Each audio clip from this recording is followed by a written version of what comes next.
ભગવાન બોલો આવો પીઓ મજા કરો ગરીબ લોકોને આપી દો. ઘરમાં તો હળી જવાનું છે એના કરતા ગરીબ લોકોને શું કામ નથી આપતા? શ્રાવણ ભાદરવામાં આ બધું આવે છે તેને નવા વર્ષમાં થયેલા પાક સાથે સંબંધ છે.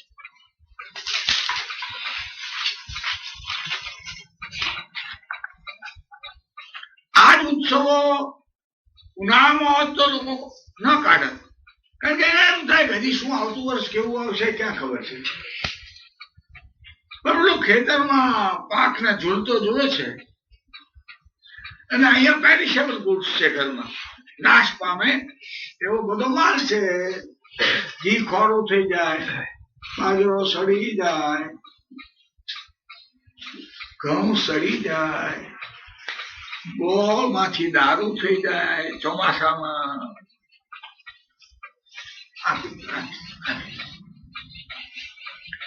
પણ જેવું સોનું આવ્યું એટલે માલ વેચીને બીજા દેશે મોકલી દે, ઘરમાં હોનું ભરી રાખે, નોટો ભરી રાખે.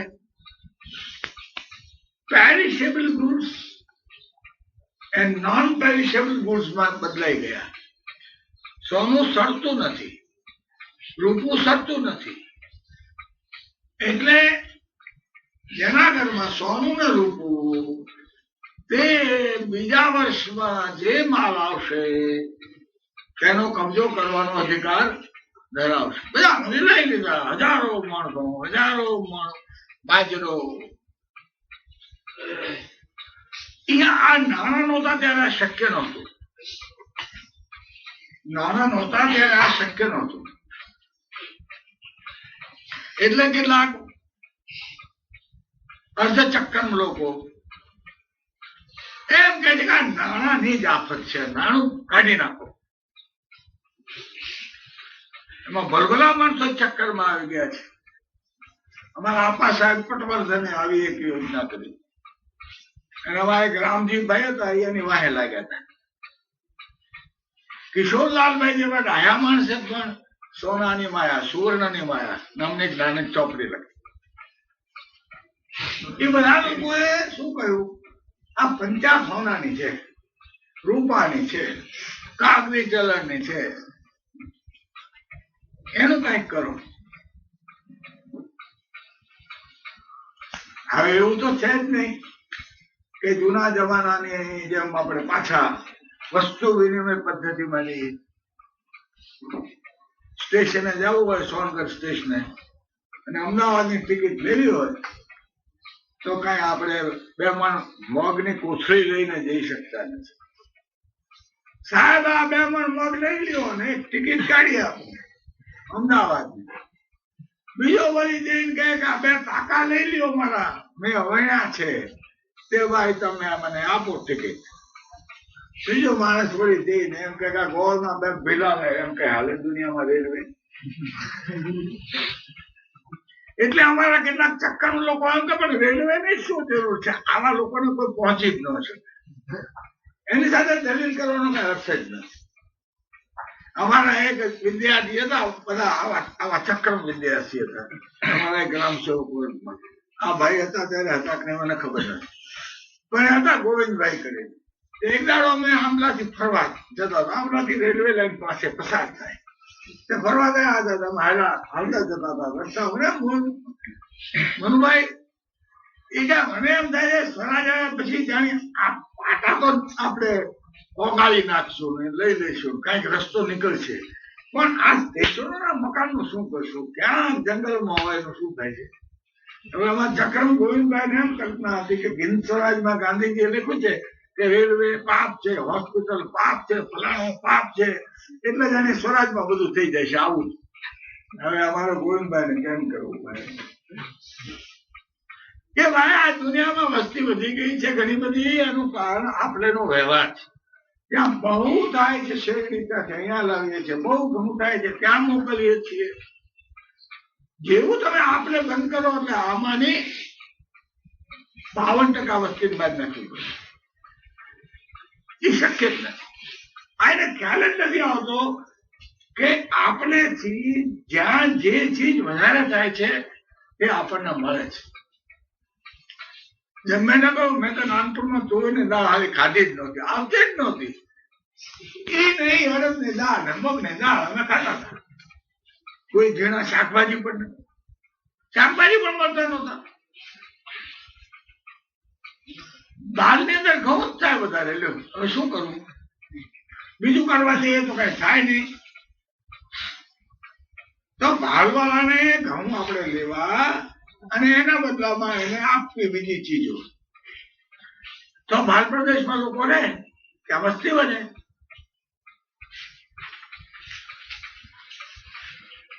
હવે આ શક્ય નાનાથી જ બની શકે છે, બીજી કોઈ રીતે બની શકતું જ નથી.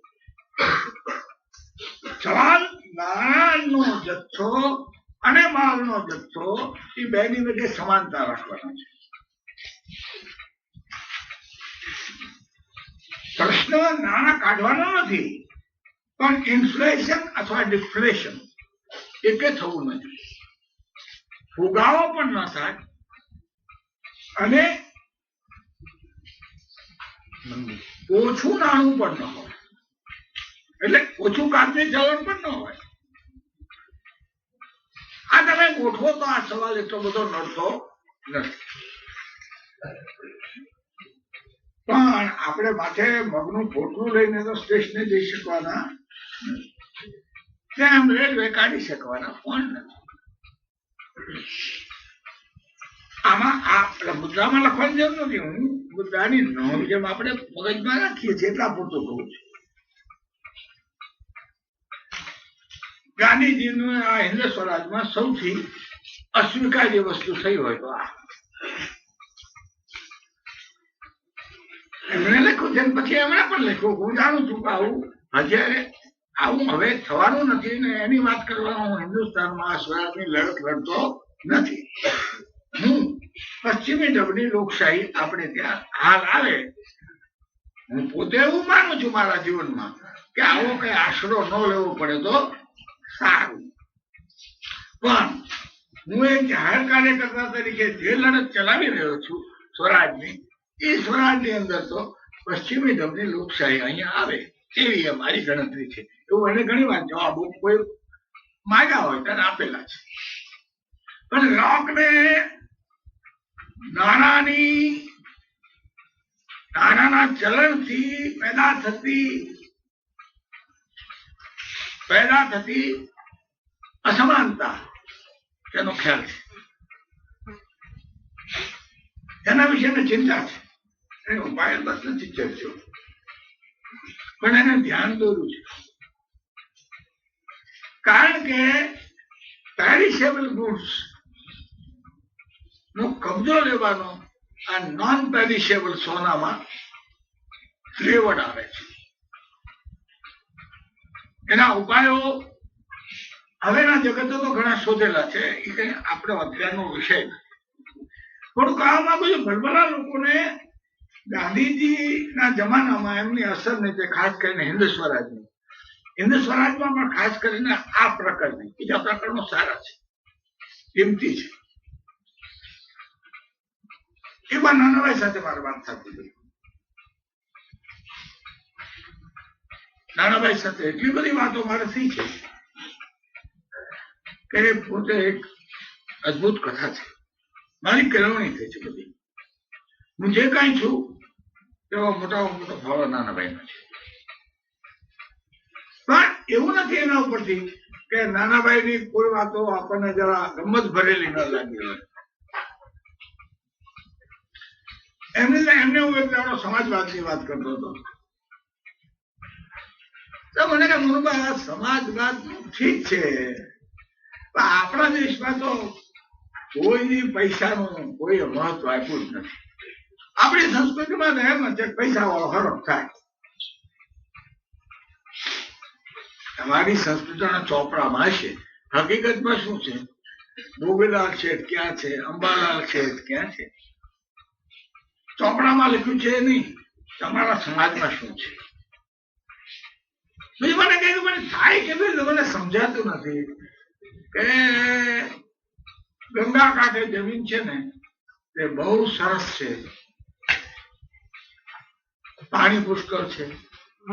અને રાજસ્થાનમાં તો નથી પાણી, નથી સારી જમીન. હવે કેવી રીતે સમાનતા આવે? કઈ ત્યાંથી જમીન અહીંયા લવાય, અહીંની જમીન ત્યાં લઈ જવાય? નાના ભાઈ જેવા મોટા MA થયેલા હિસ્ટ્રી ઇકોનોમિક્સ થી, તેમને એ વખતે એટલી ખબર નહોતી કે કરવેલાથી આ બધું સીધું થઈ શકે. જે સારી જમીનમાં જાજુ પેદા કરતા હોય એને મોટો કર નાખો અને એ કર લઈને આ 50 પ્રદેશોમાં વાપરો, અથવા તો તેની નહેરો કાઢીને આપણે આવી નબળી જમીનોમાં પાણી લાવો. આવડા મોટા માણસને એ કલ્પના નહોતી, ખબર નહોતી કે તમે ટેક્સેશન દ્વારા અને નવા વિજ્ઞાન દ્વારા કેવી રીતે ભૌતિક અસમાનતાઓ ઓછી કરી શકો છો.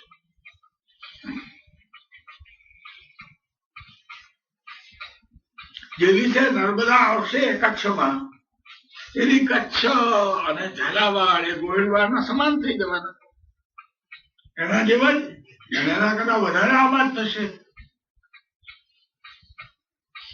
આ જ્યાં આપણે બેઠા છીએ એ કળથીઓ મુલક કહેવાતો, એટલે કળથી જ થાય, અહીંયા કઈ થાય જ નહીં.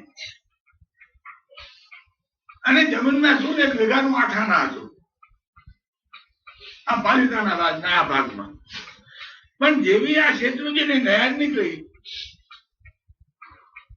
એટલે એકદમ જમીનોમાં ફેરફાર થઈ ગયો, બધા પાક થવા માંડ્યા, શેરડી થવા માંડી. અહીંયા કેળા થાય છે, પડખે જાઓ તો બધે ડુંગળી થાય છે, લસણ થાય છે. કળથી તો કોઈ હવે કરતું જ નથી, ભૂલી ગયા. કોઈ બીજી જનરેશન ને પૂછો કળથી એટલે શું, તેને ખબર જ ન હોય કળથી એટલે શું. તો વિજ્ઞાન અને નાણાં શાસ્ત્રની મદદથી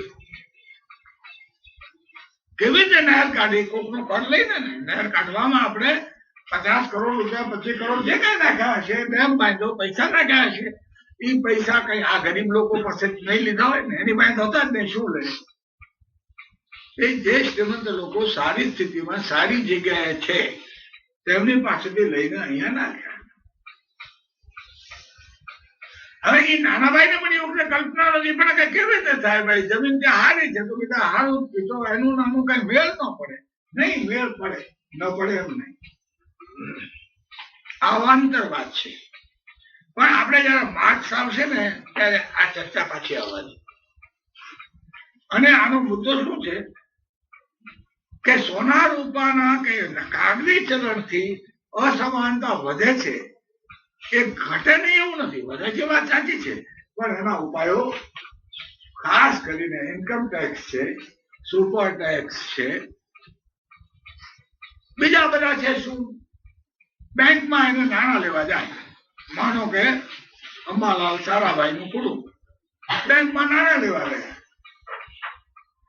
અને આ શાંતા કે કાંતા એ પણ ગઈ. એના માટે ગઈ તો કે મારે 2 ગાયો લેવી છે.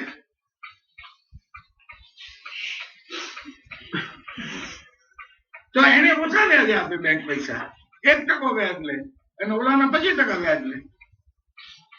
તો અંબાલાલ સારાભાઈ નો નફો આપોઆપ ઓછો થયો ન થયો? અને આને કઈ તારો 1% એટલે એ પૈસા ના થાય ન થાય. 2 ગાયો લઈ જાય તો, 4 ગાયો લઈ જાય તો એ લઈને જ જવાની, તો નોકરી જ કરવાની છે.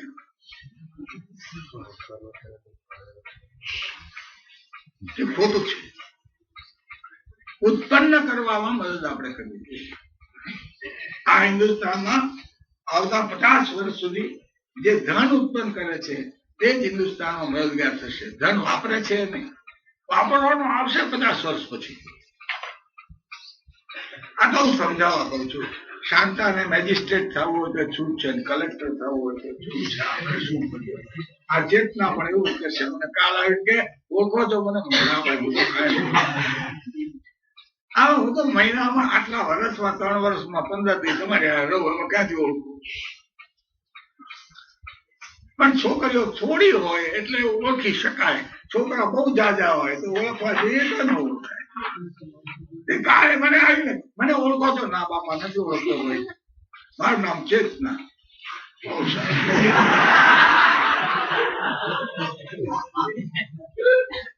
હવે યાદ રહેશે ને તો હું ના કહું તો એને ખરાબ લાગે. મેં કીધું હા રહેશે, આપણું શું છે? આપણે તો ફરી મળવાના છીએ જ નહીં. તો સવાલ એ છે કે આ સોના કે રૂપા કે કાગઝી ચલણ કોઈ દાડો નાશ પામવાનો સંભવ છે. કારણ કે જે દાડે આપણે બંધ કરો ત્યારે આ વચ્ચેના 58% 52% તમારે મારી નાખવા પડે, નભે જ નહીં. એ શક્ય જ નથી. એટલે બુદ્ધિપૂર્વક વિચાર એ જ કરવાનો આ જગતમાં અત્યારે જે છે એમાંથી આપણે રસ્તો કેમ કાઢવો. એ કાઢી શકાય એમ છે, કાઢે છે ઘણા લોકોને. હવે ડેનમાર્કમાં હું પહેલી વાર પેપરમાં ગયો તો કેટલા લોકો સુખી આપણે તો જોઈને આપણે થઈ ગયો આ તો હિન્દુસ્તાન તરફ આપણી વફાદારી છે એટલે પાછા જઈએ, નહીં તો હું તો ક્યાં જ રહી ગયો. એટલે નિરા આખા દેશના એક છેડાથી બીજા છેડા સુધી જાઓ એક સરખું દૂર, ચોખ્ખું, કઈ ગડબડ નહીં, એક સરખું માખણ. એને તો માખણ નું દર્શન નથી થતા 10 વર્ષ. આપણે ફાંકા મારીએ પણ આપણા જેવી ગરીબ કરતા પાકિસ્તાનની માથાદીઠ કમાણી આપણા કરતા વધારે છે. આપણે ગરીબ છીએ એના કરતા, કારણ આપણે આળસુ છીએ. આપણે વાપરવા વાળા છીએ, ઉત્પન્ન કરવા વાળા નથી.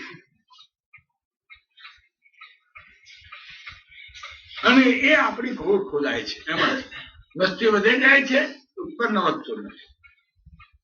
તમે લોકો આ ભણીને બધાને બતાવો કે કાં તો તમારી વસ્તી વધવી જ ન જોઈએ અને વાપરવાનું ઓછું કરવું જોઈએ. આ રાષ્ટ્રીય ધર્મ છે. ગરીબ લોકો નથી સમજતા, કબૂલ, ભણ્યા નથી. પણ તમે ભણ્યા શું કામના? જો તમે આ વાત અમલમાં ન મૂકો અને બીજાને ન સમજાવો તો શું કામનું?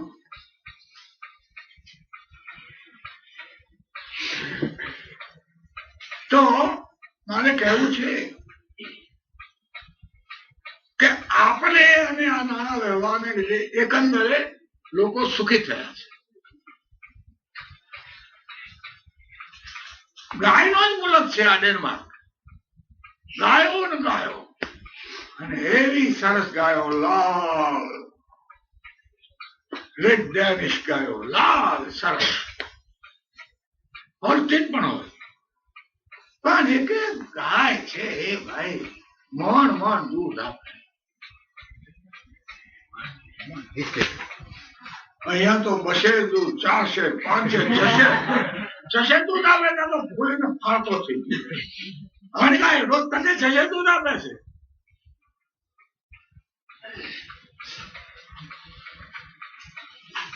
કારખાના નહીં બહુ જ્યાં ત્યાં મેં જોયું. ડેનમાર્કમાં તો કારખાના નથી અને યુરોપ તો બધો કારખાનાનો દેશ કહેવાય છે. થોડા દૂધની બનાવટો માટે, થોડા વાહન બનાવવા માટે, ધોબી ખાના બહુ, પણ બહુ ઊંચા મોટા કારખાના નહીં.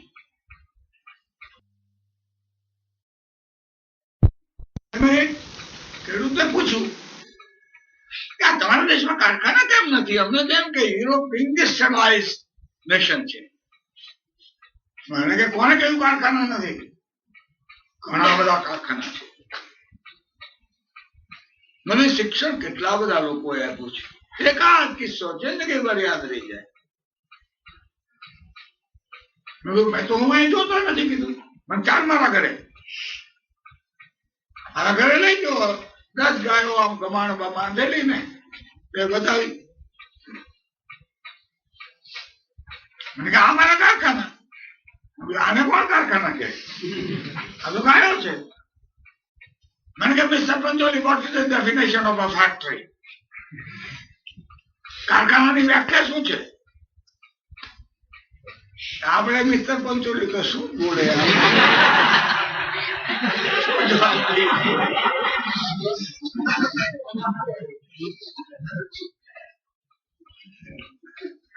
મને કે જો મિસ્ટર પંચોલી કારખાનાનો અર્થ એને કે કાચો માલ માંથી પાકો માલ બનાવે એનું નામ કારખાનું. ઘઉં ખેતરમાં થાય અને બ્રેડ કારખાનામાં થાય કાચા માલ માંથી પાકો માલ. બરાબર? હાજી. ત્યારે કે આવું કારખાનું કયું છે કાચા માલમાં ખડ ખવડાવીએ અને ફેક્ટરી પૂરી થાય ત્યાં દૂધ નીકળે. આવું એક કારખાનું તો બતાવ. આપણે દીક થઈ ગયા. આવી વ્યાખ્યા તો મને ખબર જ નથી. આ ઉત્તમમાં ઉત્તમ કારખાનું છે. અમારે 10 કારખાના છે અને સાંજ પડે મને 10 માં દૂધ આપે છે.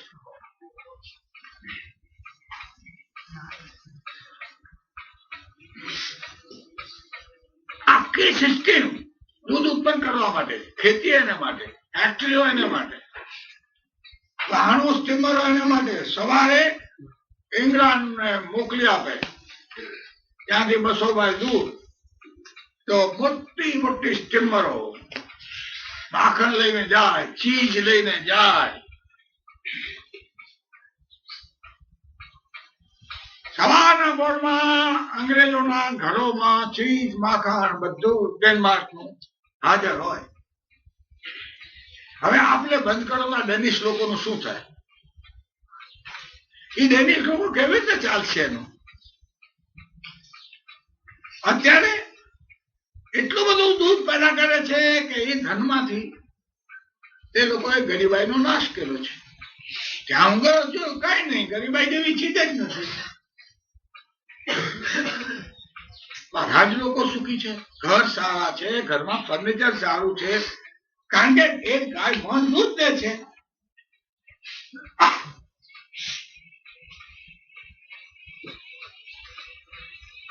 દરેકની સાર સંભાળ લેવાય છે. દરેક જણ કોઈ પણ ગામની અંદર તમે જાઓ એટલે કયું હોય, કામ ન હોય તો પંચાયતની ઓફિસે આવજો. તો પંચાયત કાં તો કામ આપે કાં તો એ જમાના પ્રમાણે 18 રૂપિયા આપે. બજારમાં 25 રૂપિયા 30 રૂપિયા હોય. વ્યવહારુ લોકો એટલે બજારનો ભાવ બેઠા બેઠા માણસ ના આપે ને તો આ રીતે ઉત્તેજન મળે. તારો રોટલો ખવાય એટલો છે. બાકી તું એમ કે અમે તને બધું જલસા કરાવવા માટે બેઠા બેઠા આપીએ નહીં, એ સમાજને માટે નુકસાન. કામે વળગી જાય, કામ ન હોય તો પણ એટલું જ આપશું, માત્ર રોટલો તારો મળે. હવે આ દેશને મેં પહેલી વાર જોયો ત્યારે મને તો આપણે તો કઈ સમજતા જ નથી. કુવાના દેડકાની જેમ જીવીએ છે. મારા કરતા કોઈ મોટું નથી તો કઈ કે પણ કેવડો મોટું હોય. અમે કઈ બહુ મોટું હોય એન્જિન તો બહુ મોટું હોય. કેવડું આવડો ફૂલે પછી દેડકો. આપણે કઈ એવું નહીં, વધારે ફૂલાવે. આવડું નહીં, બહુ મોટું. અરે હોય જ નહીં, થોડમાં ખોટા ખોટા ધપ્પા. પણ તું કુવામાંથી હાલા બહાર નીકળતો ખબર પડે ને.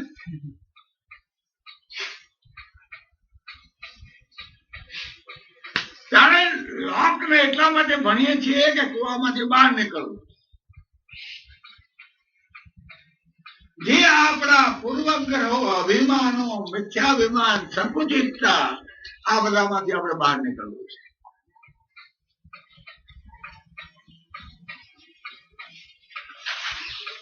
ત્યારે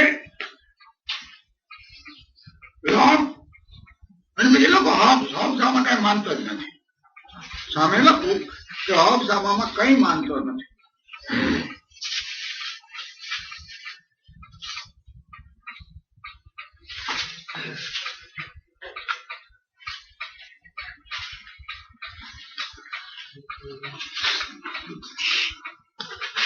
લોક એવું માને છે, લોક બાજુમાં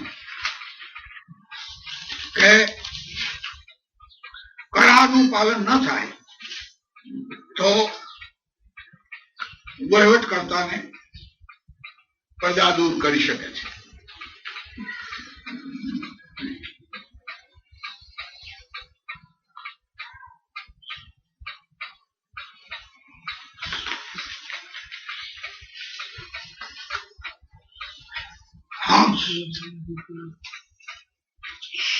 બધા અધિકારો આપી દીધા છે એટલે આવી હિમાયત કરતો નથી, પણ એમ કહે છે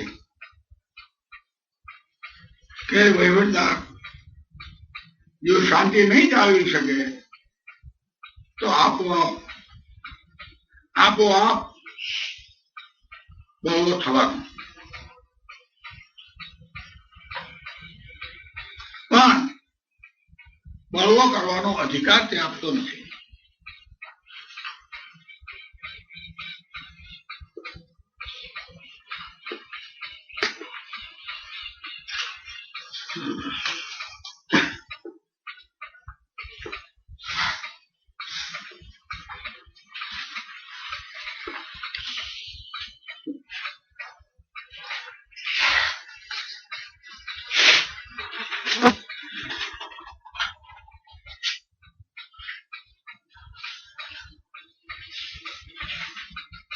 ઇંગ્લેન્ડની જવાબદાર લોકશાહી, ઇંગ્લેન્ડની જવાબદાર લોકશાહી મૂળભૂત અધિકારની રક્ષા કરનારી લોકશાહી. લોકમાં લખો બે લક્ષણો થયા છે લોકને લીધે કે ઇંગ્લેન્ડમાં જવાબદાર લોકશાહી, લોકશાહી પણ જવાબદાર જ છે, અને મૂળભૂત અધિકારની રક્ષા કરનારી લોકશાહી તેનો જન્મદાતા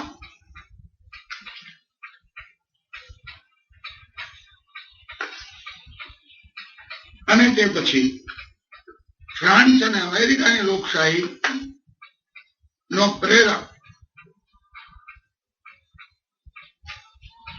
તે લોક છે.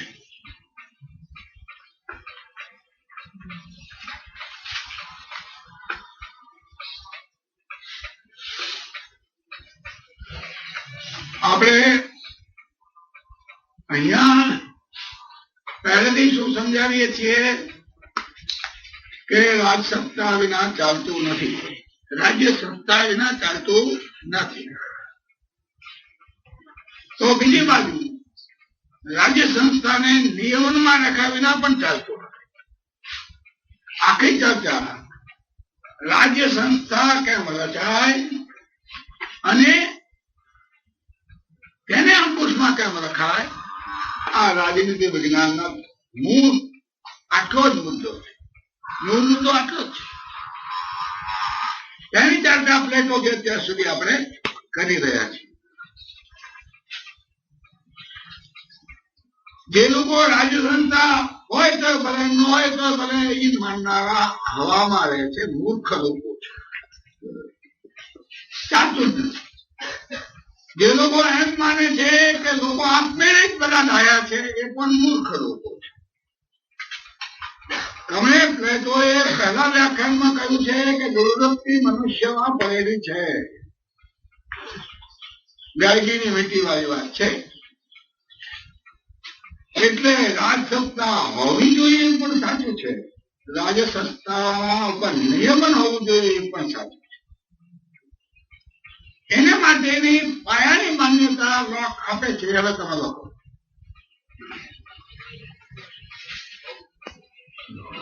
લોક સમાજ, રાજ્ય અને વહીવટ. અંગ્રેજીમાં લખો સોસાયટી, સ્ટેટ અને એડમિનિસ્ટ્રેશન. એડમિનિસ્ટ્રેશન એટલે વહીવટ. આ ત્રણેય અલગ અલગ સમજે છે.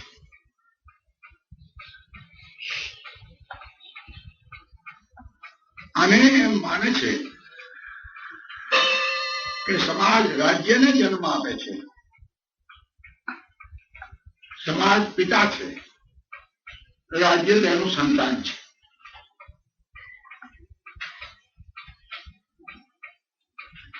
અને વહીવટ ને રાજ્ય જન્મ આપે છે.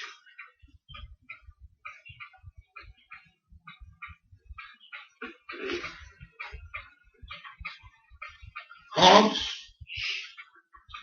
એમ માને છે કે રાજ્ય સમાજને જન્મ આપે છે. સોશિયલ કોન્ટ્રાક્ટ થયા પહેલા સમાજ હતો જ નહીં. એટલે રાજ્ય પિતા છે અને સમાજ સંતાન છે.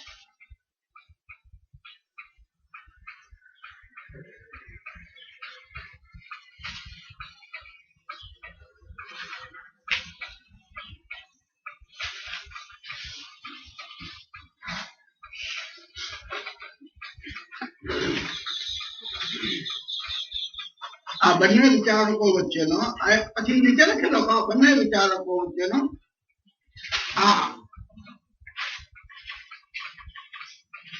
તફાવત રહેલો છે.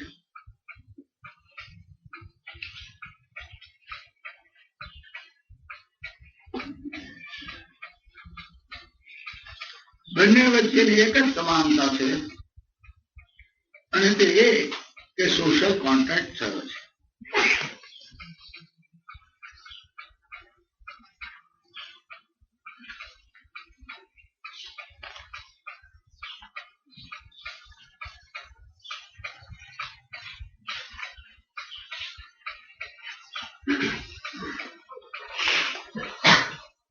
એ પણ જોવા જેવું છે કે બંને એક જ કાળે થયા. પરિસ્થિતિ જે હતી ઇંગ્લેન્ડની હતી. રાજા ચાર્લ્સ અને પાર્લામેન્ટ વચ્ચેનો ઝઘડો હતો. 10-12 વર્ષ અરાજકતા રહી ત્યારે કઈ હક જીવતો તો લોક નતો જીવતો એ લોકો.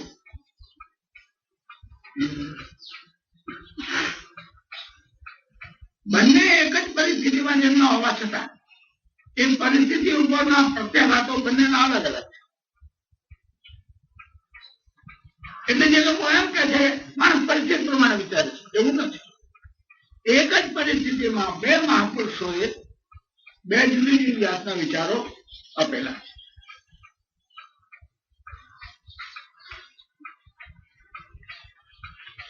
આપણે જયારે માર્ક્સનો વિચાર કરશું ને ત્યારે એમાં પાછો આ આવે. કારણ કે માર્ક્સનું પ્રતિપાદન વારે વારે હોય છે કે પરિસ્થિતિ એ મનુષ્યને ઘડે છે. ત્યારે સમાનતા લાવી શકાય, પરંતુ આવક જ ઓછી બતાવે તો પ્રશ્ન. ટેક્સ કેવી રીતે નાખી શકે? બીજું, ટેક્સ વધે ત્યારે ભાવ પણ વધારે લે એના માલના, ત્યારે સમાનતા કઈ રીતે આવે?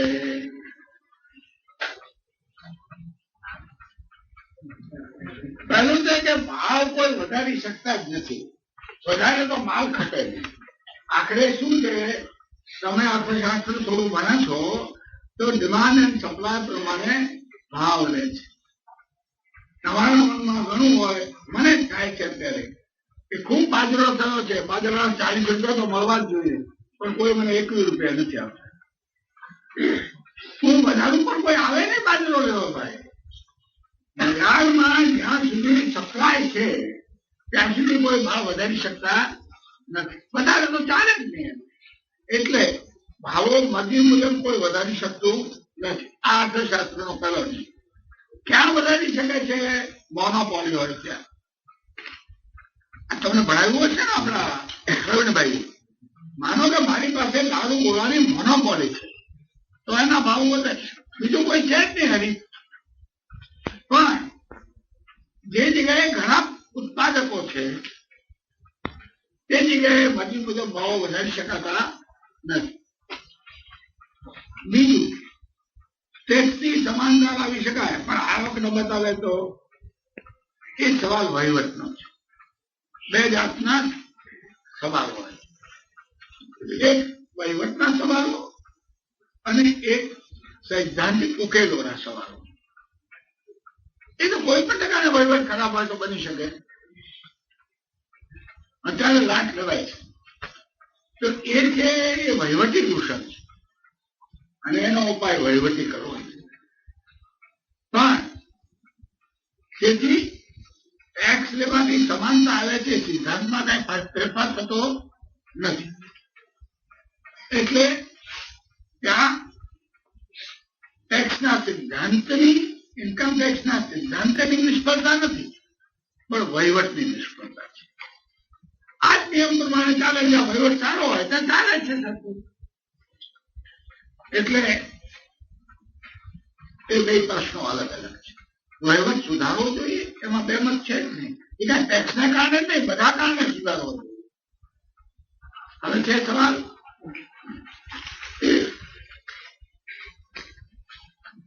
વધારે ટેક્સ વધારે ઉત્પાદન કરે ત્યારે જ લઈ શકાય. પણ પ્રશ્ન કરે હવે કે ઉત્પાદન ઘરે લીધો તેમાં રાષ્ટ્રીય નુકસાન. અરે ભલા માણસ, જ્યાં સુધી નફો મળશે ત્યાં સુધી 10 જણા ઉત્પાદન કરશે. માનો કે મને નફો મળે છે ધંધામાં, મારું ઘરગાડું હાલે છે, હું મૂકી દઈશ તો તમે કાઢશો.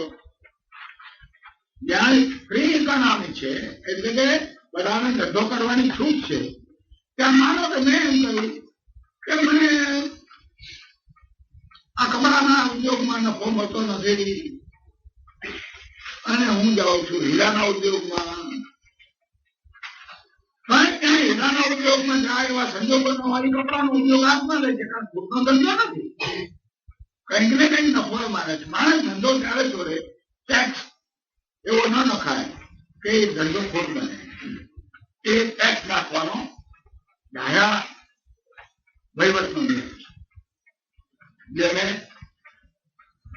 વિષ્ણુ પિતામહે શાંતિ બોરોમાં કરેલા શાસ્ત્રો પર એક પ્રકરણ આપેલું છે. બહુ સારી રીતમાં આપેલું છે.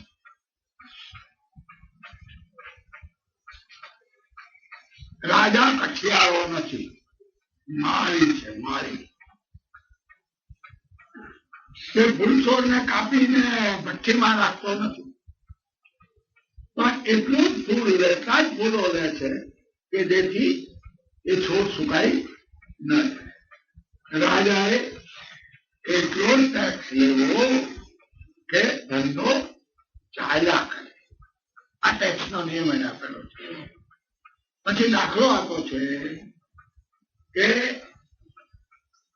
પાછળનો ધારે છે પણ આચળ કાપી નાખતો નથી, કારણ કે હાથું જ બંધ થઈ જશે. બિલકુલ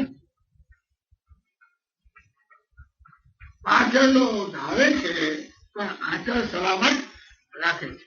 એમ રાજાએ કર લેવો પણ આચળ કાપી નાખવા જેવો કર ના લે.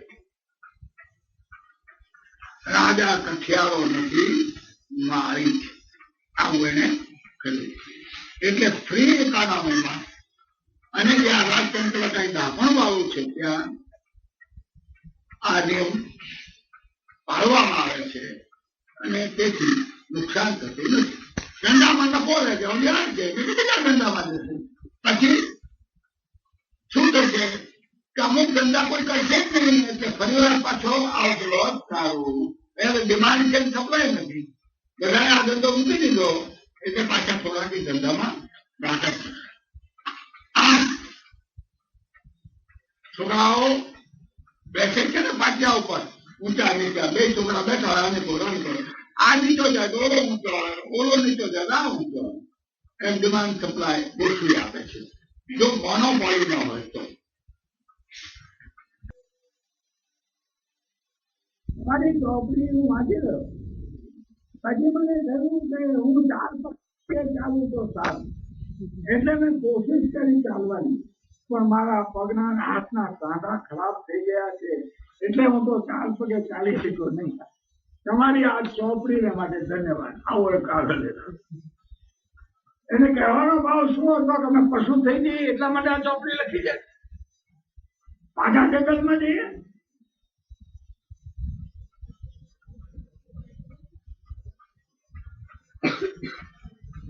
આ શું લાક્ષણિકતા બતાવવાની છે કે રૂસોમાં એક બાજુ પ્રતિભા નો હતો તો બધા એની ચોપડીઓ વાંચત જ નહીં, અને ફ્રેન્ચ રાજકારણી પર અસર પણ ન થાય.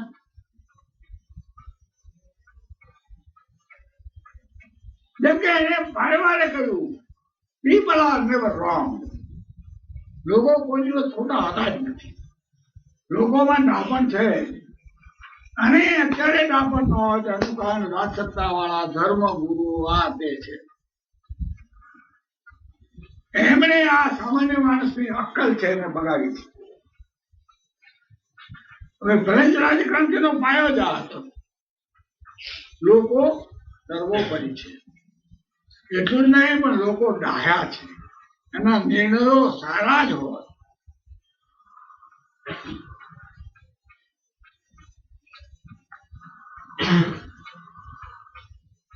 હવે આ માણસે સોશિયલ કોન્ટ્રાક્ટમાં શું કહ્યું છે? તે માને છે કે આ જે સોશિયલ કોન્ટ્રાક્ટની ચર્ચા લોક હોબ્સ વગેરે કરી છે ને, એનો પાયો છે ને બરાબર નથી.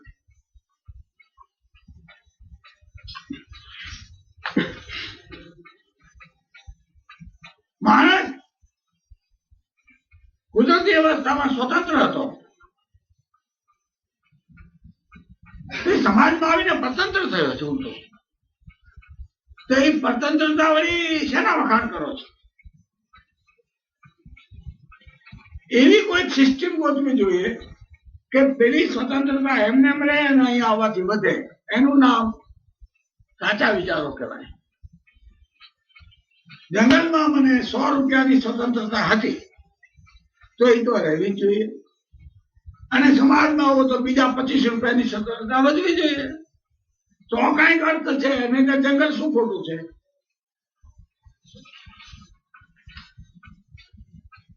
એને દાખલો આપ્યો છે ઇંગ્લેન્ડમાં. એ આવતો જ હતો અને ઇંગ્લેન્ડમાં એને માન બધાએ આપેલું, પણ એના મનમાં રોગ ખરો ને કે આ બધા મારી વાહે પડી ગયા છે, ન્યુરોસિસ. એટલે એ ઇંગ્લેન્ડમાં એને એક મિત્રો હતા, એને અપ્રિય થઈ ગયો.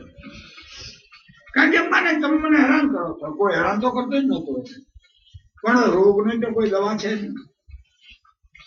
પણ એ માણસે ઇંગ્લેન્ડમાં રહ્યો એ દરમિયાન પછી એને લખ્યું છે કે અંગ્રેજના લોકો સ્વતંત્ર છે એમ માનવામાં આવે છે, એ વાત ખોટી છે. એ એક જ દિવસે સ્વતંત્ર છે 5 વર્ષમાં, જે દિવસે એ મત નાખે છે એ દિવસે. પછી પોતાના માલિકો પસંદ કર્યા, પછી બાકીના 4 વર્ષ અને 364 દિવસ ગુલામ.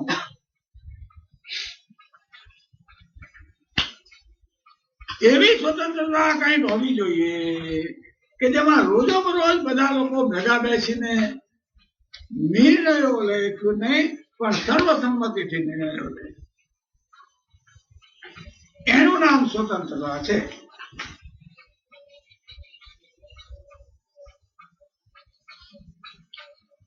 એનો અર્થ એ કે પ્રતિનિધિઓ દ્વારા ચાલતો વહીવટ તે સ્વતંત્રતા ન કહેવાય. હવે બધી લોકશાહી પ્રતિનિધિઓ દ્વારા ચાલે છે. એથેન્સમાં એ માણસને ઉપર બહુ મોટી અસર પ્લેટો વગેરેની છે. આ પ્લેટો કોઈનો કેળો છોડતો જ નથી. ગમે ત્યારે જાઓ ત્યાં માયાવરી લાગુ પડી જાય. 2000 વર્ષે, 1000 વર્ષે, ગમે તે. તેમ રૂસોની પછવાડે પ્લેટો પડી ગયો છે. એથેન્સમાં ડાયરેક્ટ ડેમોક્રેસી હતી, એમ આપણે ચર્ચ્યું છે ને, વારાફરતી. જોકે ત્યાં પણ સર્વસંમતિ તો નહોતી.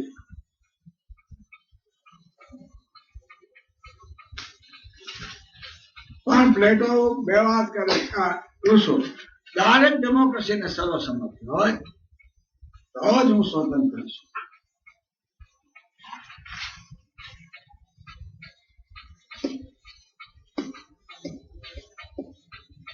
તો જ હું સ્વતંત્ર છું, એવું એનું મંતવ્ય છે. એટલે શું કે છે કે સોશિયલ કોન્ટ્રાક્ટ નો અર્થ એ છે કે હું મારી સ્વતંત્રતા બીજાને આપું છું,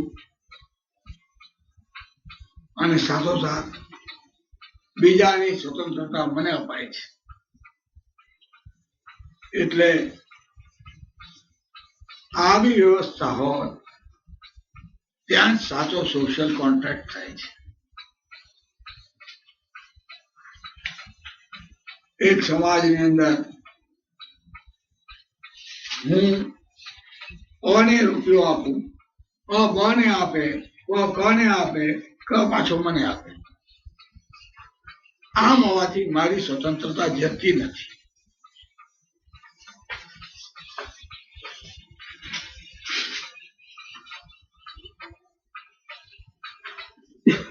સર્વસંમતિથી જ્યારે નિર્ણયો થાય છે ત્યારે તો સ્વતંત્રતા કોઈની જાય જ નહીં, કારણ કે બધા એ આ પાડી, પછી ક્યાંથી જાય? બહુમતીના નિર્ણયો એ લઘુમતી માટે તો ગુલામી છે. આવું પ્લેટો કે છે, પ્લેટો રૂસો કે છે. એ વાત આપણે ચર્ચવાની છે. આ આત્યંતિક રૂસો છે. પછી વિચાર કરતા કરતા જયારે આગળ ચાલો ત્યારે બીજી આત્યંતિકતા ઉપર કેમ ચાલ્યો ગયો છે તે આપણે કહીશું, જોશું. પણ આત્યંતિકતા છે. બધા નિર્ણયો સર્વસંમતિથી થવા જોઈએ, બધાએ રાજવહીવટમાં ભાગ લેવો જોઈએ. તેનું નામ જ સાચો સોશિયલ કોન્ટ્રાક્ટ કહેવાય.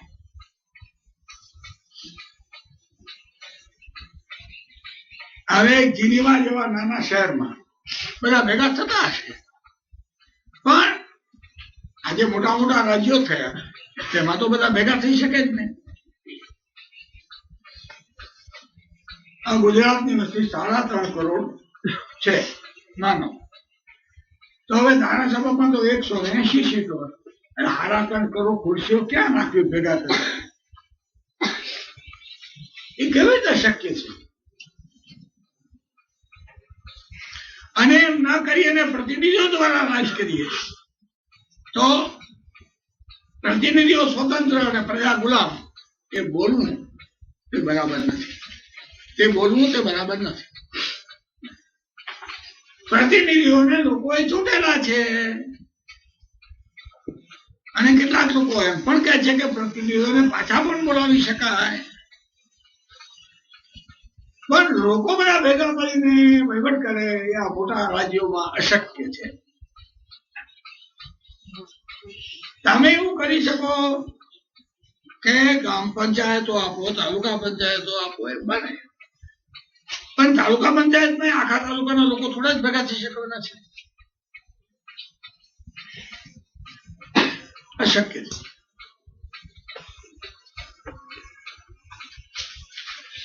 તો આ ગાંડિયા જેવો માણસ કે તો જંગલમાં વયા જાઓ, પણ આજે આ ગાંડા એવું કોઈ કરવાનું નથી.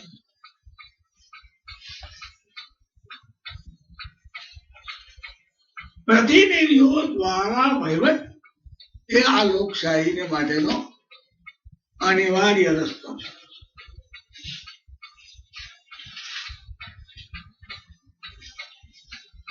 કારણ કે નાના ઘટકો પૂર્ણ સ્વાવલંબી હતા તે સમય ચાલ્યો ગયો છે. હવે નાના ઘટકો છે, પણ નાના ઘટકો છે તો એ સ્વાવલંબી નથી. પ્રશ્નો રાષ્ટ્રવ્યાપી થઈ ગયા છે, એટલે ઉકેલ પણ રાષ્ટ્રવ્યાપી જ કરવો.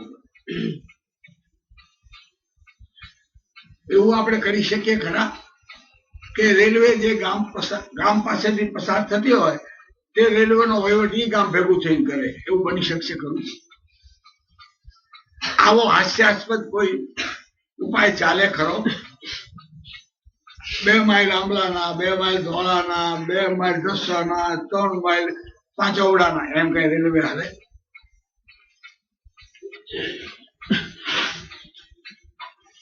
અને છતાં પણ આવા વિચિત્ર ભેજા પાકે છે, નથી પાકતા એમ નહીં. એને કહ્યું કે આ સોશિયલ કોન્ટ્રાક્ટ ની વાત ખોટી જ છે ઓલા લોકોની. હું કહું છું એ સાચી છે. બધા ભેગા થાય, બધા એકબીજાની સ્વતંત્રતા આપે ને લે, એટલે કોઈને કઈ ખોવાનું છે જ નહીં. આવી કઈ વ્યવસ્થા કરવી તેને હું સાચો સોશિયલ કોન્ટ્રાક્ટ કહું છું, જેમાં પ્રતિનિધિઓને સત્તા આપી દીધી અને પોતે પ્રતિનિધિઓને નિમે અને પછી 364 દિવસ કાંઈ કરે નહીં, પ્રતિનિધિઓ બધું કરે, એ કાંઈ સ્વતંત્ર સમાજ નથી.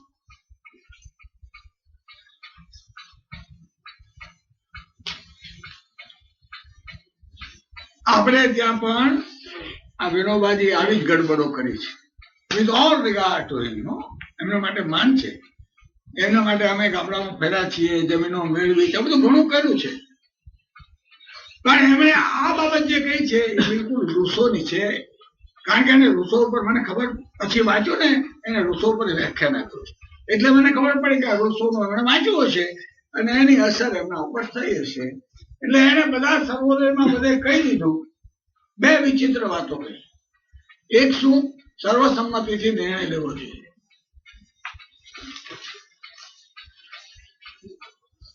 અને બીજું, કોઈ તંત્ર હોવું જ ન જોઈએ. વહીવટ એટલે હિંસા. Organization equal to violence. આ બે અત્યંત અનિષ્ટ વિચારો એમણે ઘણા સારા વિચારો સાથે મૂક્યા અને એથી ગાંધી વિચારને ઘણું નુકસાન થયું છે. કારણ કે ગાંધીજી એવું કઈ માનતા જ નહોતા. ગાંધીજીએ તો જિંદગી આખીમાં બધા વ્યવસ્થાના મંડળો ઉભા જ કર્યા. ખાદીનું કર્યું, અસ્પૃશ્યતાનું કર્યું, આદિવાસીનું કર્યું, શિક્ષણ, કોઈ પણ એક વિચાર આવે એક વ્યવસ્થા ઉભી કરી દે. હિન્દુસ્તાની તાલીમ સંઘ, હિન્દુસ્તાની ખાદી સંઘ, હિન્દુસ્તાની આદિવાસી જાતિ સંઘ, હિન્દુસ્તાનનો આખાનો અસ્પૃશ્યતા નિવારણ સંઘ, હરિજન સેવક સંઘ. ગાંધી તો તદ્દન જુદા જ માણસ હતા વિરોબા કરતા.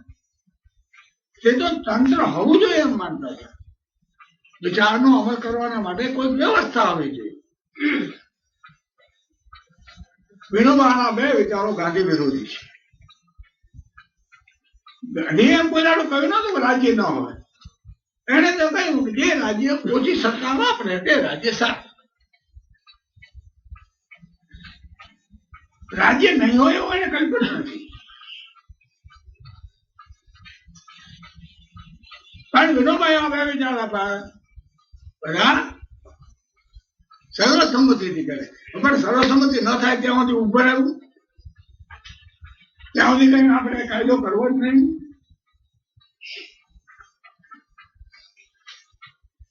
માનો કે આપણે કહ્યું મુસ્લિમ સ્ત્રીઓને આ શાહબાનુના કિસ્સા ઉપર એમ લાગે છે કે આપણે તલાક લે ત્યારે એને પૈસા આપવા જોઈએ, પોષણ આપવું જોઈએ, ભરણ પોષણ આપવું જોઈએ. કરો એવો કાયદો. એટલે ઘણા મુસ્લિમો આ પાડે, થોડાક ના પાડે. કુરાનમાં ના પાડી છે. અરે કુરાનમાં તો બેવકૂફ વ્યાજ લેવાની ના પાડી છે. શેનો વ્યાજ લેશ તું? કુરાન શેનો કરે? એ કાળે વ્યાજ ના લેવું એ સારી વસ્તુ હતી. આપણે આગળ ચર્ચા કરશું. હવે વ્યાજ લેવું એ પણ વ્યાજબી છે. તો આ તમારું તમાક વાળું કેમ નકામો પકડી રાખો? હવે માનો કે આપણે ચર્ચા કરી 1 દી 2 દી 1 વર્ષ 2 વર્ષ 5 વર્ષ 10 વર્ષ બોલાતો કે નહીં. અને વિનોબા કહી ગયા છે કે સર્વસંમતિ ન થાય ત્યાં સુધી કઈ કરવું નહીં. તો ત્યાં સુધી આ બધી ભાઈઓને પીલાવા દેવી એ અશક્ય છે. એ અશક્ય. મોટા ભાગના લોકોની જે ઈચ્છા હોય તે પ્રમાણે કરો અને જે થોડા હોય એ મોટાઓને સમજાવવા કરે. કાં તો એ સમજે કાં તો આ સમજે. દરમિયાનમાં મોટા ભાગના લોકો સાચા નહીં હોય તો તમે તમારી વાત સમજાવવા કરજો. એક દાડો કંઈક એનું પરિણામ આવશે. સાચા હશે તો તમને સમજાશે. પણ તમે આ કાર્યનો રસ અટકાવી દો, હાલે જ નહીં રસ, તો એ સમાજમાં નિર્ણયો થાય જ નહીં.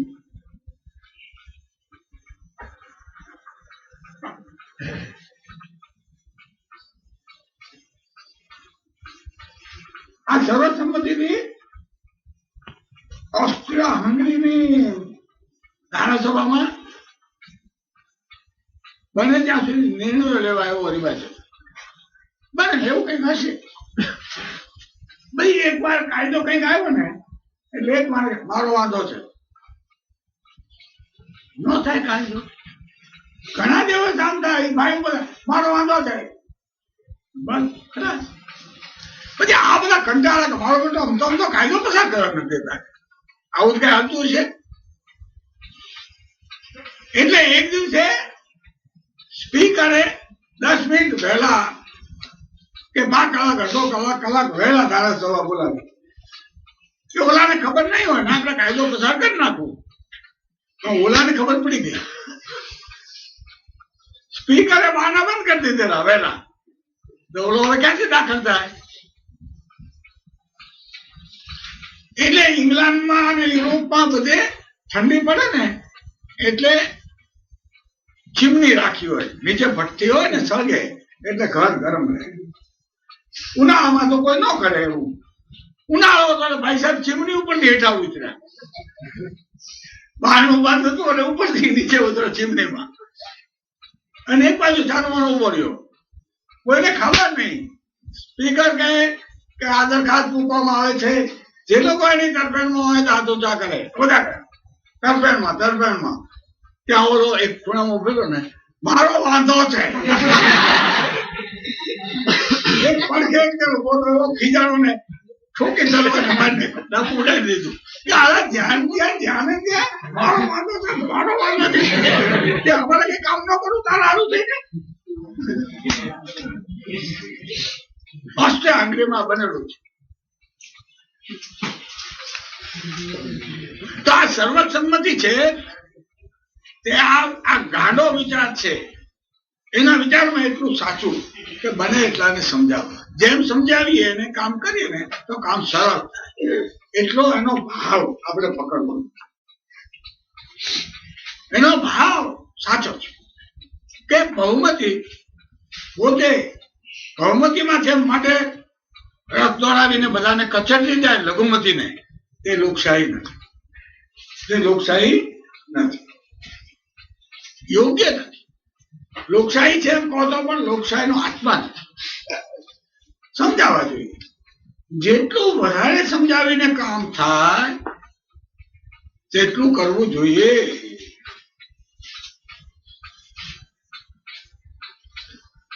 પણ બધા પ્રયત્નો પછી બધી ચર્ચા એટલે માટે શું હોય છે?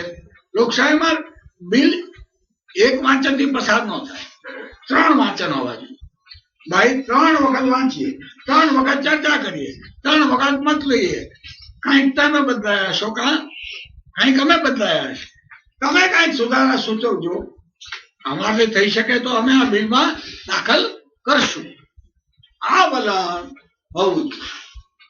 કાં તો તમે અમારા સુધારા બરાબર છે એમ સમજશો. એક વારે બિલ પસાર થતું નથી કોઈ ઠેકાણે. 3 વાંચન તો કરવા જ પડે. કોઈક વાર એવું પણ થાય કે પેટા કમિટીને હમણાં બિલ પસાર ન કરો અને તમે ને અમે કમિટીમાં બેસીએ, પછી એમાંથી કઈક રસ્તો નીકળશે. આવું લોકશાહીમાં છે. એકાએક કોઈ નિર્ણય ઠોકી બેસાડતા નથી. દરેક માણસને સૂચન કરવાનો, વાંધા ઉઠાવવાનો હક છે. પણ કાયમને માટે હું માનતો નથી, મારો વાંધો છે, કાયદો નહીં પસાર થાય એવું કરે તેને મારી નાખવો પડે. બીજો કોઈ રસ્તો એમાં છે જ નહીં. કાઢી મૂકવો પડે.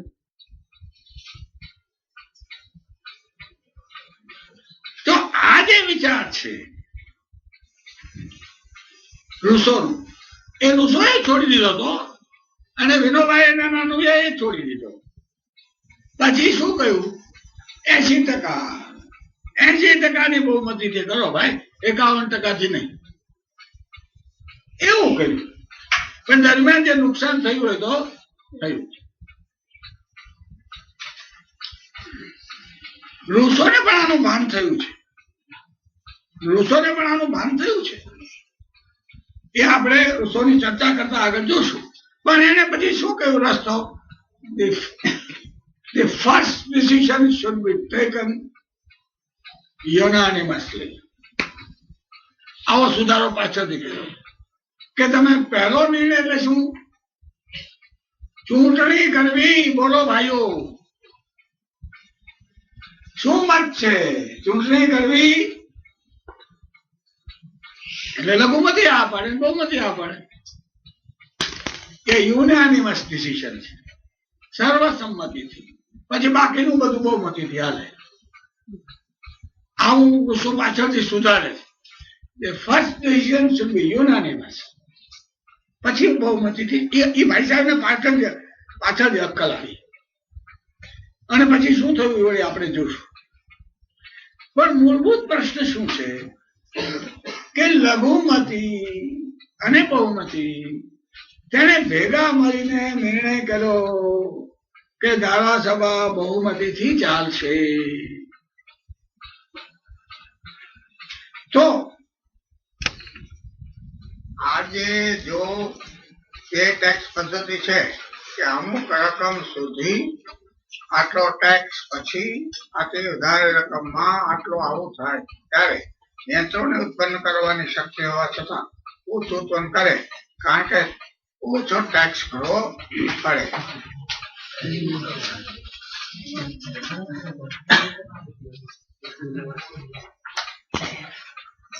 આ છે ને એ બહુ સાફ નથી. માણસ કેટલું કમાય છે એનો પર આધાર રાખે. માણસ જાજુ પેદા કરે અને છતાં માલ ન ખપે તો એનું નુકસાન છે. નફો હરીફાઈમાં કોકને ઓછો મળે, જાજુ પેદા કરે તો. એટલે એને જાજુ કે ઓછું પેદા કરવા સાથે સંબંધ નથી. એને નફો કેટલો થયો, દરેક ધંધાને બાદ મળે. જયારે એની આવક ગણવામાં આવે છે ત્યારે ગ્રોસ આવક નથી ગણવામાં આવતી, ચોખ્ખી આવક ગણવામાં આવે છે. એટલે એની રીતે સંબંધ નથી. નફો કેટલો થાય છે, કમાણી કેટલી થાય છે, તેના ઉપર એનો આધાર હોય છે. અને એમાં તો પગથિયા છે. અને ઓછી કમાણી થયો તો ઓછો ટેક્સ ભરવો પડે, જાજી કમાણી થયો તો જાજો ટેક્સ ભરવો પડે. અને બધા લોકો બબે ચોપડા રાખે છે. આ બધું હોવા છતાં ટેક્સ દેવો ના પડે માટે એમાં કઈ આપણે કોને શીખવવું પડતું નથી. એ શીખીને આવે છે બધા. અને બબે ચોપડા રાખે, ખોટા હિસાબો, બધા ઘણું ચાલે છે. પણ એ તો આવક વેરા ખાતાનું કામ છે. આપણે તો એટલું જ કહીએ છીએ કે હા, આવક વેરો હોય અને એની કમાણી ઉપર હોય અને અમુક સુધી ન હોય અને અમુક પછી વધારે હોય ને એને પદ્ધતિ એવું હોય કે જેમ આવક વધતી જાય તેમ કર વધતો જાય. અને અમુક આવક ઓછી હોય એને કર બિલકુલ ન દેવો પડે. એવું બધું છે. એકંદરે સિદ્ધાંતો બધા દેશોમાં સ્વીકારાયા છે. સ્થિતિ પ્રમાણે લોકો વિચાર કરે છે. બહુ ટેક્સ કરી તો મેં સવારે તમને ભીષ્મ પિતામહનું કહ્યું કે ફૂલ આવવા જોઈએ. જો તમે એ છોડને બાળી નાખો કઠિયારાની જેમ તો તમને નુકસાન થવાનું છે. અહીંયા પણ વચમાં સમાજવાદના ખોટા ખ્યાલથી 80% સુધી પાટલી આવક લઈ લીધા હતા. અને પાટલી આવકમાં કેટલીક વાર એવું હતું ઘરના પૈસા જોડવા પડતા હતા, પોતાની બચતમાંથી પૈસા જોડવા પડે, એવું પણ થતું. હવે જરા ઓછું કર્યું છે. અનુભવે જોયું કે એના લીધે વેપાર ઉદ્યોગને ઉત્તેજન મળતું નથી. એટલે હવે થોડું ઓછું કર્યું છે. પણ આ બધા સવાલો છે ને એ વિગતોના સવાલો છે. જેને રાજકારણમાં વહીવટ કરવો છે, નાણાં ખાતું સંભાળવું છે, એ લોકો આ બધા વિચારો કરે. આપણે તો જનરલ જ કહી શકીએ કે ટેક્સ પદ્ધતિ કેવી હોય તો સારું. અને તેનો સિદ્ધાંત તો વિશ્વપિતામાં કયો છે એ બરાબર છે કે રાજા એ માલી છે, કઠિયારો નથી.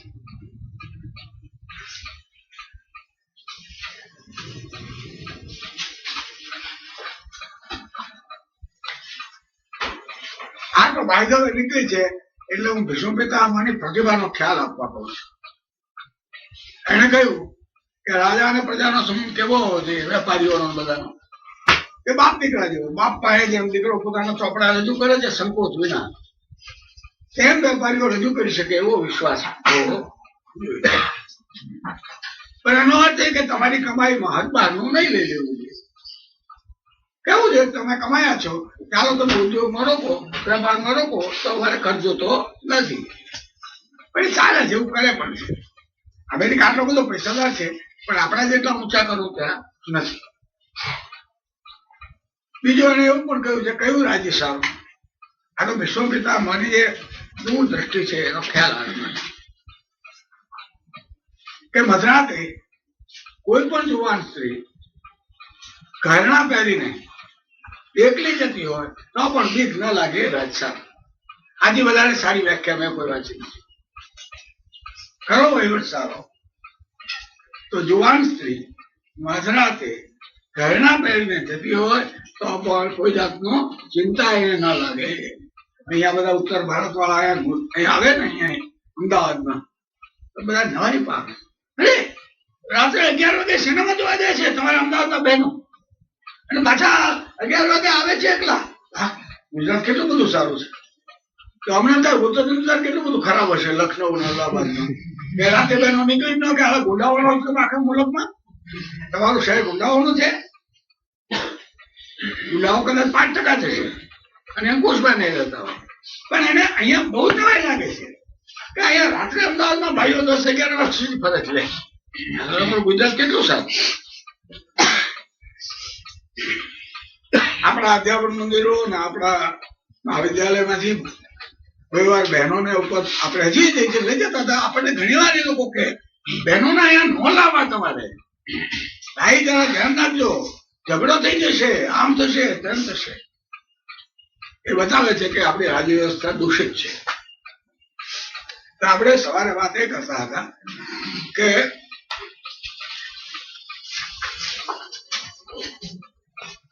રૂસોનું એક વિધાન એવું છે કે માણસ જયારે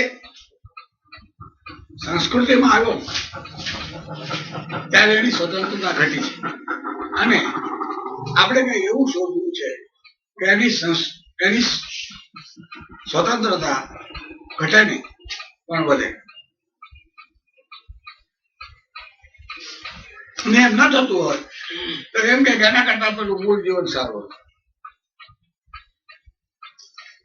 એમાં આ સ્વતંત્રતા શબ્દ અને વધવા ઘટવાનો વિચાર જરા કરવાનો છે. રૂસોના મનમાં શું છે આપણને ખબર નથી. કારણ કે એના મનમાં બહુ વિચિત્ર ખ્યાલો હશે કે જે વ્યવહારનો નથી. જે મેં કહ્યું કે ઇંગ્લેન્ડમાં 4-5 વર્ષે એક જ દિવસ જેની ચૂંટણી કરે તેથી અંગ્રેજો સ્વતંત્ર છે પછી બધા ગુલામ. આ હકીકત ખોટી કહેવાય અથવા આ વિચારનો દોષ કહેવાય. એવું અહીંયા મેં તમને કહું વિનોબામાં એના કેટલાક અનુયાયીઓમાં પણ છે. જ્યારે તમે લખો ત્યારે કોઈ માણસ પોતાની સ્વેચ્છાએ પોતાનું કામ બીજાને સોંપે છે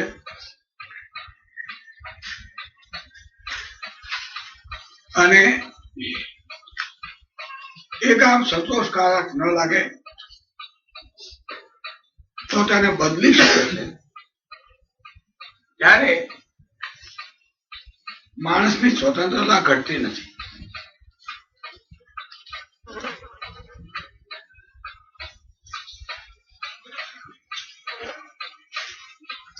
શું આમાં 2 શરત કરી? એક સ્વેચ્છાએ અને બીજું એને એમ લાગે કે આ બરાબર નથી થયું તો બદલી શકે છે.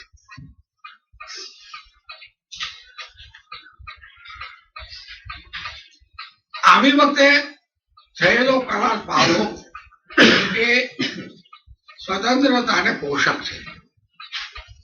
નહીંતર ભવિષ્યમાં કોઈ કરારો પાળવાનું રહેશે જ નહીં.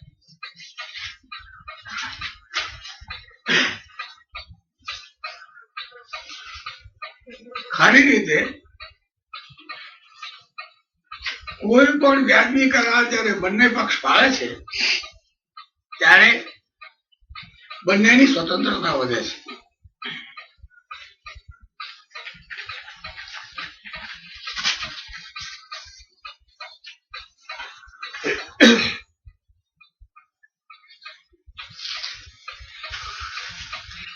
વાત કરું છું આ લખ્યું તમે.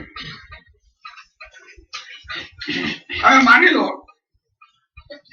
કે સાહેબ કુંવારા હતા, પછી પરણ્યા પછી પણ એકલા હતા ત્યારે જેમ પડતા એમ ભાઈ સાહેબ રખડા કરે અને રાત્રે 11 વાગે 12 વાગે ઘરે આવે. ક્યાં ગયા હતા? ભાઈબંધને ત્યાં. વહેલા આવવું જોઈએ ને, ક્યાં સુધી વાટ જોઈને હું બેસી રહું? એવું પરણવા તારું કલમ થઈ ગયો એમ ને? તું કહે એટલે મારે આવી જવું જોઈએ 11 વાગે. મારું મન ન હોય તો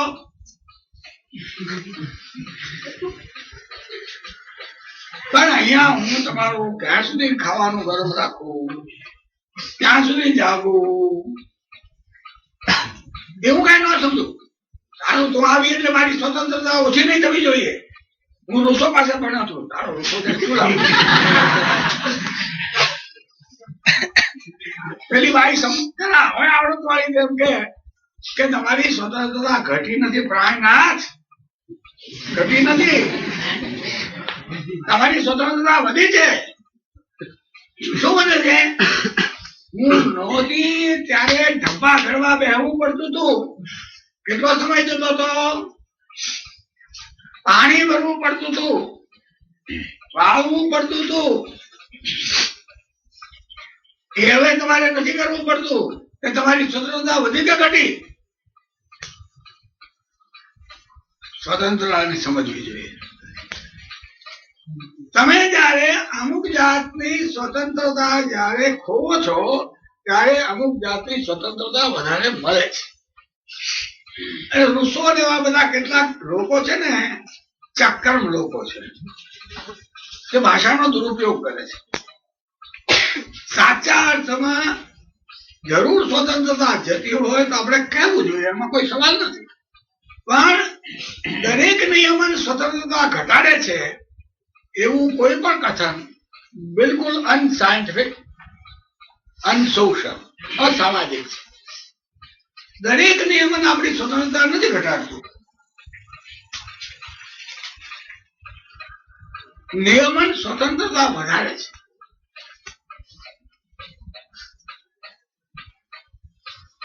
દાખલા તરીકે ડાબા હાથે જ ગાડી ચલાવવી એવો નિયમ છે.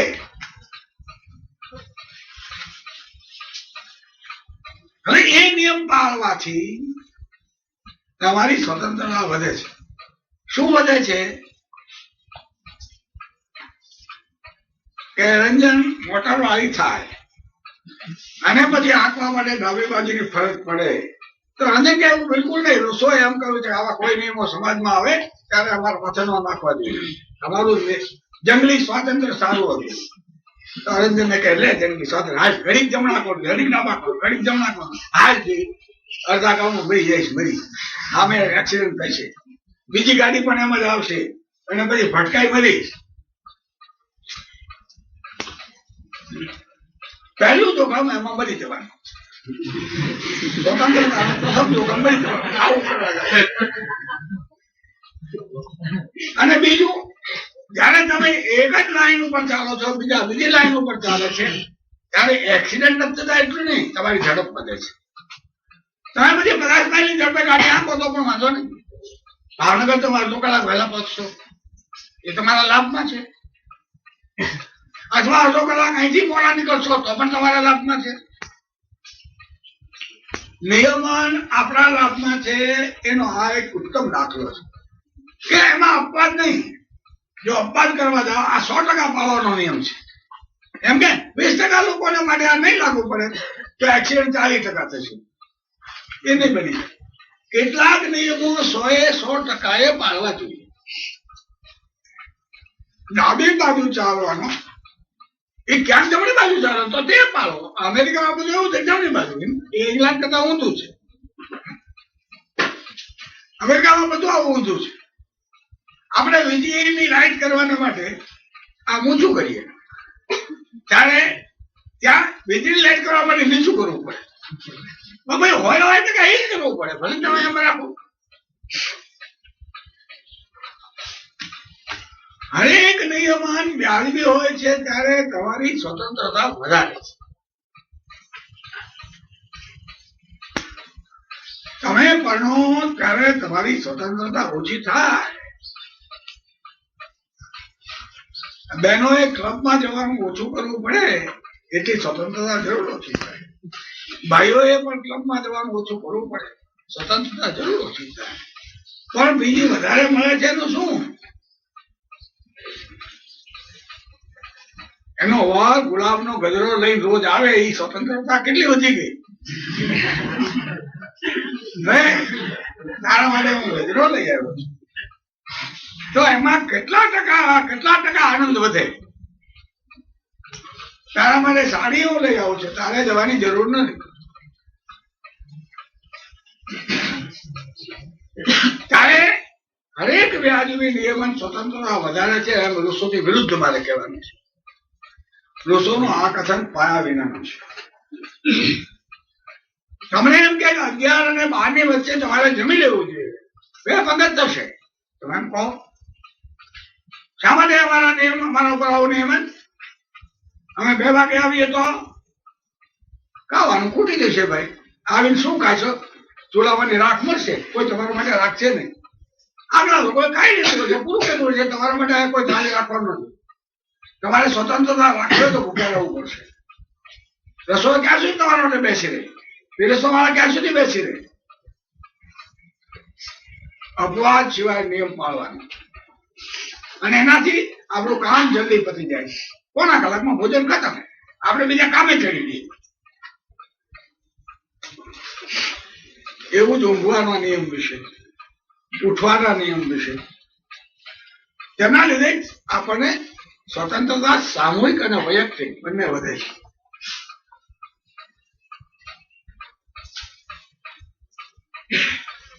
બીજું, જયારે આપણે સ્વતંત્રતાના નામે અથવા તો સર્વસંમતિને નામે કરારો તોડીએ છીએ, ત્યારનું પરિણામ એ આવે છે કે આપણે અવિશ્વાસનું વાવેતર કરીએ છીએ. પરિવાર કોઈ આપણે દાંત નહીં દે.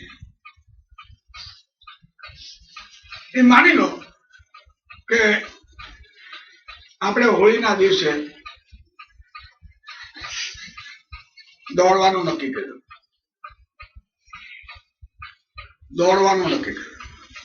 પછી બધા આપણે 5-7 જણા ઉભા થયા. બધા કહો અમે દોડશું. કઈક આ લીટી પર સુધી દોડવાનું, સાંઢેરા સુધી દોડવાનું. જે પહેલો આવે એને બાકીના 4 જણાએ 1 કિલો ખજૂર આપવાનું. કોણ આવશે તો કોઈ જાણતો નથી. દોડવાનું શરૂ કર્યું, અને આ ભાઈ બેઠા છે એ આવ્યા, અને આ 3 જણા નો આવ્યા.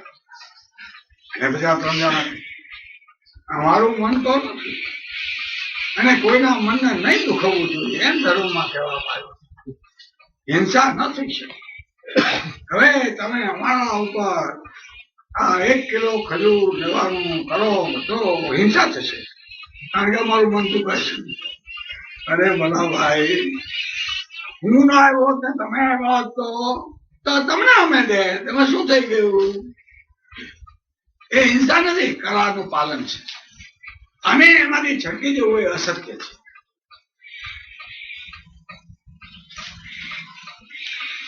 રાજનીતિમાં કોઈ પણ ઠેકાણે બધા લોકો ભેગા મળીને નક્કી કરે છે કે લઘુમતી છે, તેના કહેવા પ્રમાણે ઠરાવ પસાર નહીં થાય, એનું સાંભળવામાં આવશે, પણ ઠરાવ તો બહુમતીથી જ થશે. પછી લઘુમતી એમ કે અમારા પર હિંસા કરો છો, જેને ઘણા વિનોબાવાદીઓ ખોટો ટેકો આપે છે. લઘુમતીમાં હાલે, આ તો લઘુમતી છે, ન કેમ હાલે? આ સારું નથી. કોઈ લઘુમતી સ્થિર નથી. આજે જે બહુમતી છે કાલે લઘુમતી થઈ જશે, કોને ખબર છે? તમારે કેવી રીતે વહીવટ ચલાવવાનો છે? 100% સર્વસંમતિથી વહીવટ નથી થઈ શકતો. તમે નથી કર્યું તો પછી 80%થી ચલાવો, 70%થી ચલાવો, 51%થી ચલાવો, જે કરો છે. પણ એ જુલમ નથી, એ સત્યનું પાલન છે. અને સત્યના પાલનમાંથી ચડે તો એ રાજ્ય વ્યવસ્થા, ચરિત્ર કશું ચાલે.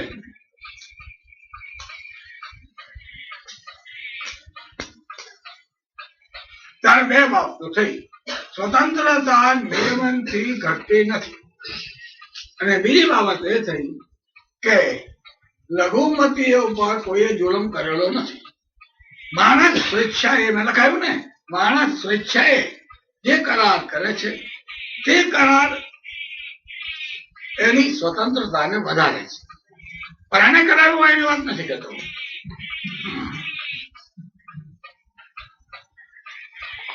રૂસોને અનુભવે ભાન થયું એટલે એને પેલા છેડાથી આવી ગયો કે આ એક વાર બધા સર્વાનુમતિ કરે કે કેમ આપણે કામકાજ કરવું, પછી તો બહુમતીથી ચાલે અને કઈ બધા માણસો ભેગા નહીં થાય, પ્રતિનિધિઓ જોડશે.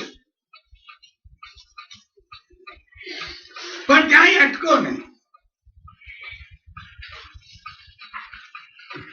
એટલું જ ગયું હોત તો કઈ તકલીફ નહોતી. પણ એને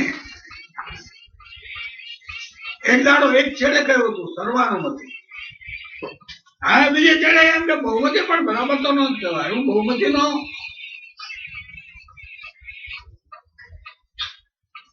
નિર્ણય ન્યાયી છે એવું મને લાગતું નથી.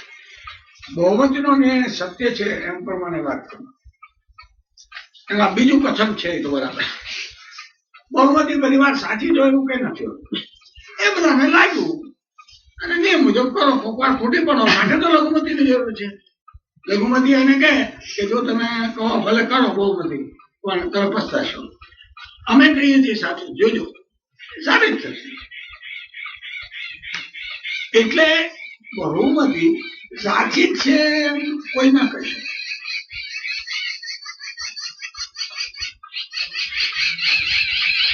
હોય પણ કહ્યું ના પણ જેથી બહુમતીનું કહ્યું ના કરવું એ સિદ્ધાંત સાચો નથી. કારણ કે તમે કરાર કર્યા કે બહુમતી કેમ કરવું.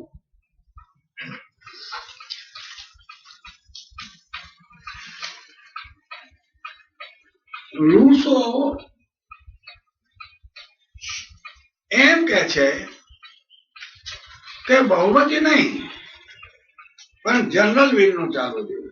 આ શબ્દ એને યોજો છે, જનરલ વિલ. એ બધું ગોઠાવ્યું છે પણ આપણે એને સ્પષ્ટ કરીએ છીએ.